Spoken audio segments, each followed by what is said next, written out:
Hi, welcome back to The Distressed Princess. My name is Rhonda and I am so happy that you're here with me today.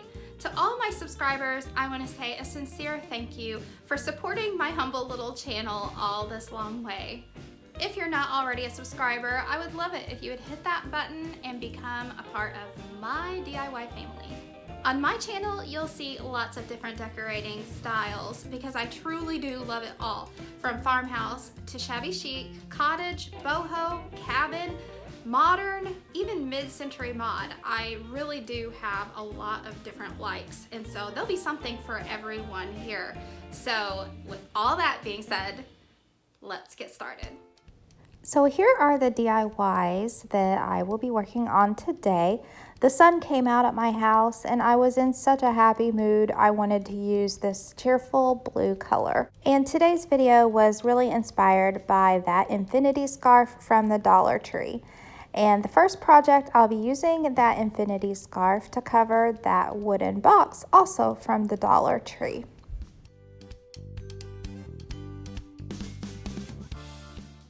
The first step is to remove the tag and cut the infinity scarf, and I just cut it where the seam is.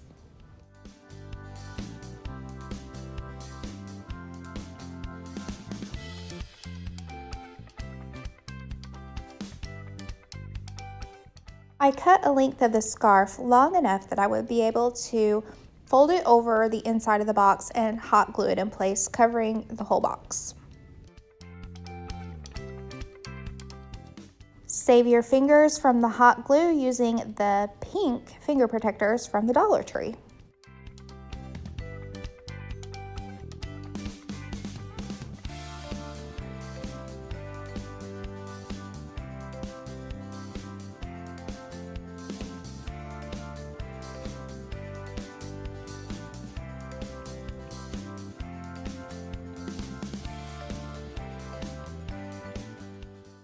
On the ends of the box, I hot glued the material just a little bit to the inside to kind of pull those corners inward to the inside and toward the middle. If that makes sense, it's probably easier for you to just watch what I'm doing because it's hard to describe. But anyway, I pull the material straight up and kind of tuck those corners in and secure it all with hot glue.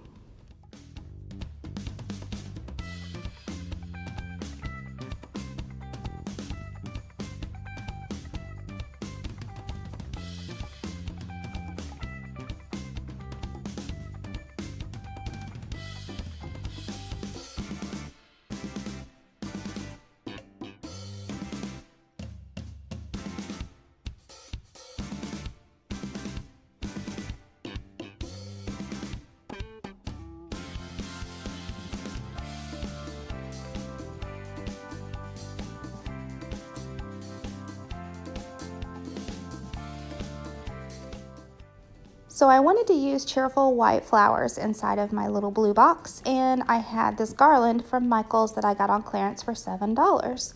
And I cut off the loops that's used to hang the garland and just cut off the length that I want and wound it inside the box.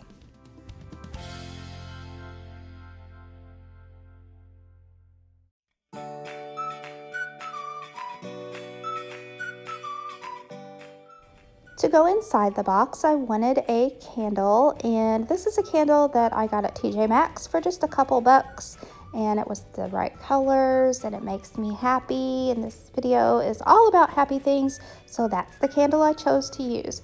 But it didn't sit quite tall enough, so I used these little wood block cubes from the Dollar Tree. I hot glued them down inside the box to make my candle stand up taller. Now, I would have used one of those tumbling tower blocks if I could have, and I know I have some, I just couldn't find them. So I used these blocks and they worked just fine.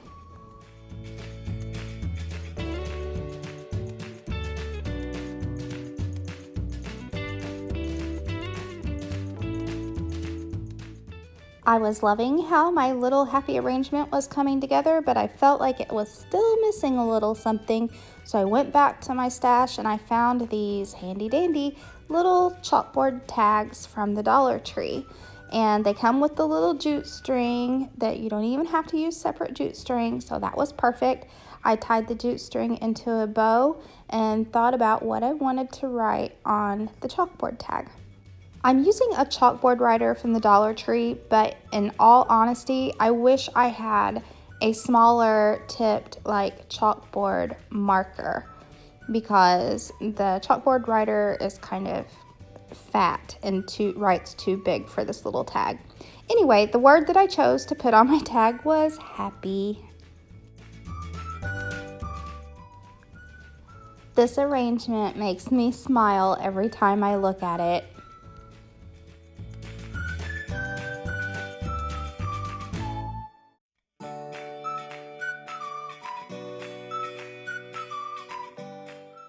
The second DIY is using one of the wood plaques from the Dollar Tree and the metal welcome that came in the package of Thanksgiving, little 10 words that said welcome, Thanksgiving, and harvest, I think. But anyway, I'm using the welcome. The first thing I'm going to do is paint the little plaque with white Waverly chalk paint, 2 coats.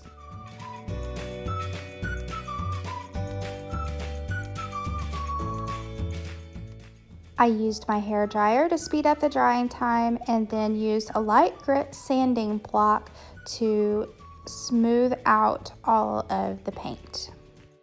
I am a lover of grain sack stripes, and that's exactly what I wanted to put on this plaque. So I put my welcome in the center so I would get an idea where I want my stripes to go. And I used Scotch tape to mark off my stripes. I would have used painter's tape, but I was out of painter's tape, so Scotch tape worked just fine. I did the thin small line first, just eyeballing putting the tape on the thickness that I wanted. I didn't have the exact color blue that I wanted to use, so I had to mix some navy blue and white to come up with this blue color, which turned out perfect. And I gotta admit, I kind of like mixing paint. It's fun. It's like the Color Kittens.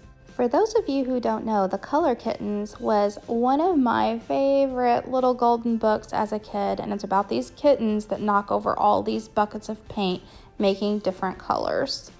So then I repeated the process of making the thin stripe using the tape on the top side of the plaque.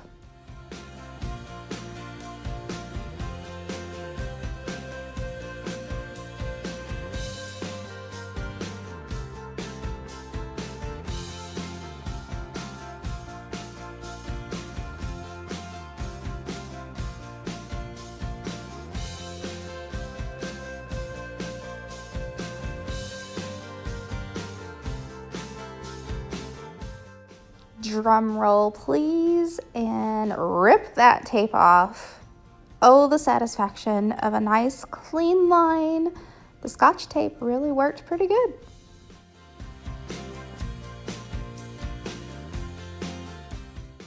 Now for the thicker inside line. First of all, make sure that your first lines are completely dry. I went over it with a hair dryer to make sure that they were completely dry, because you're going to be placing tape over them to make your thicker line. And I just eyeball, how I want the lines to be pretty close together. That's why the tape has to go over that first line.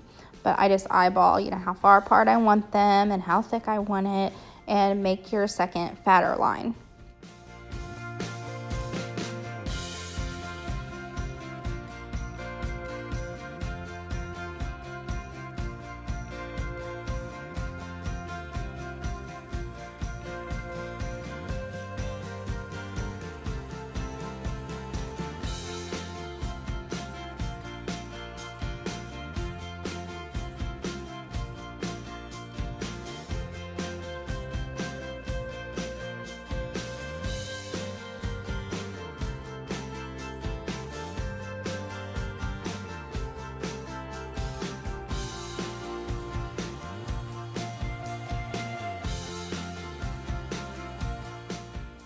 Ta-da! Aren't they beautiful? The last thing is to attach the welcome to the center of the plaque, and I used hot glue, but I should have used E6000 along with it because the hot glue doesn't like to hold to metal very well. So use hot glue and E6000 for that permanent hold.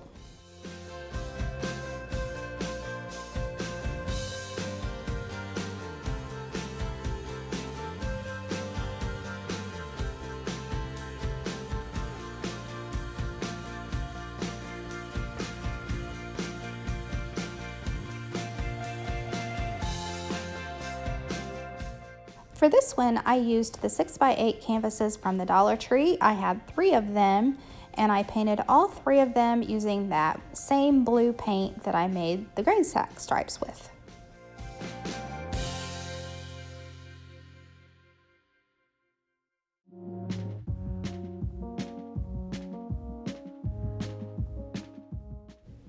Then I'm going to use one of these doilies from the Dollar Tree to make a design on these canvases. Of course, making sure that the blue paint is completely dry first. Lay the doily on top and use white spray paint to go over lightly the top of the doily, and you're going to be amazed when I take this doily away.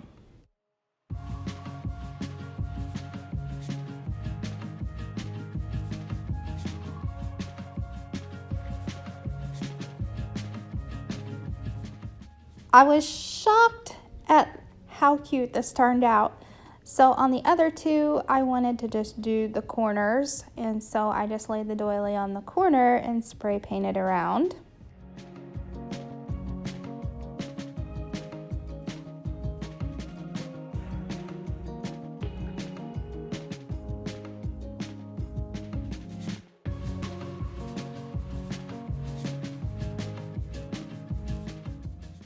And this one, I really meant to do the opposite corner, but I was so excited I forgot to switch corners.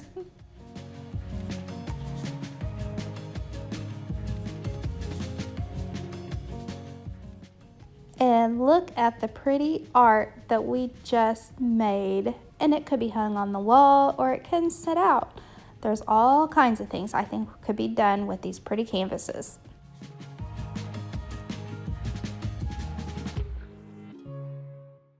The next one is using this big planter pot from the Dollar Tree that I had already painted white previously with white chalk paint, but you can see it was kind of a beige color to start with. And I'm going to decorate it using this nautical rope from the Dollar Tree. And I'm also going to paint the top edge with that same blue paint that I whipped up. Once that top edge is all dry, then attach the nautical rope around the rim using a hot glue gun.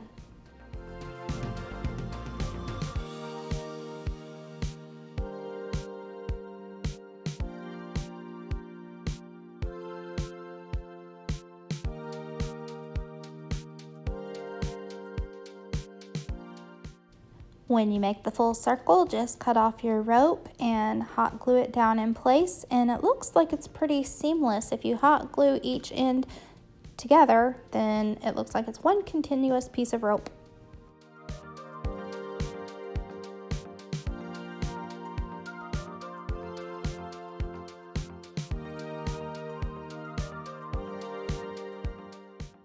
I used the excess of Walmart bags to stuff the inside of the planter before I did any of my arranging.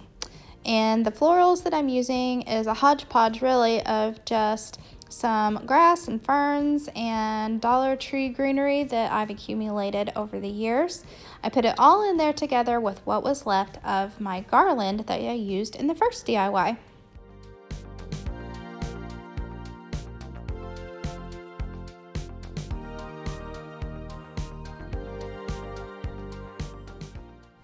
And the final DIY today is using this little salt or pepper shaker from the Dollar Tree and the paint, the pretty blue paint. And this is how I love to do glass things like vases and such. I like to pour the paint down inside instead of painting on the outside. I've done it both ways, but I really like the looks of the paint being on the inside of the glass. It kind of makes the glass look like it was already tinted that color. Then I roll the glass around, letting the paint cover all of the inside, adding paint as necessary.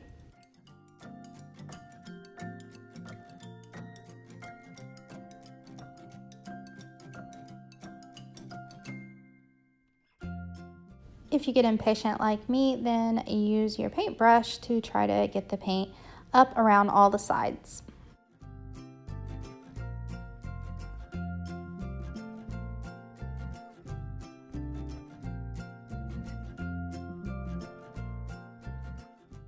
Then turn the jar upside down on a paper plate to catch any paint drippings as it dries. To decorate this jar, I'm going to make a wood bead garland using jute string and some wood beads that I ordered off of Amazon. And they are smaller size and they have a nice big hole for stringing, which made this very easy.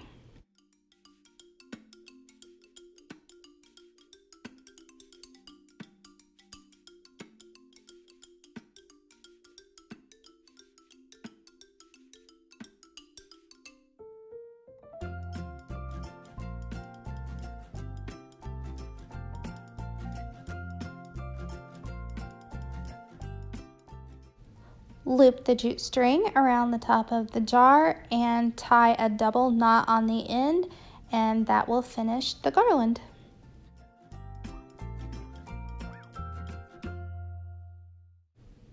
I put a little piece of boxwood greenery inside the jar, and that completes this DIY.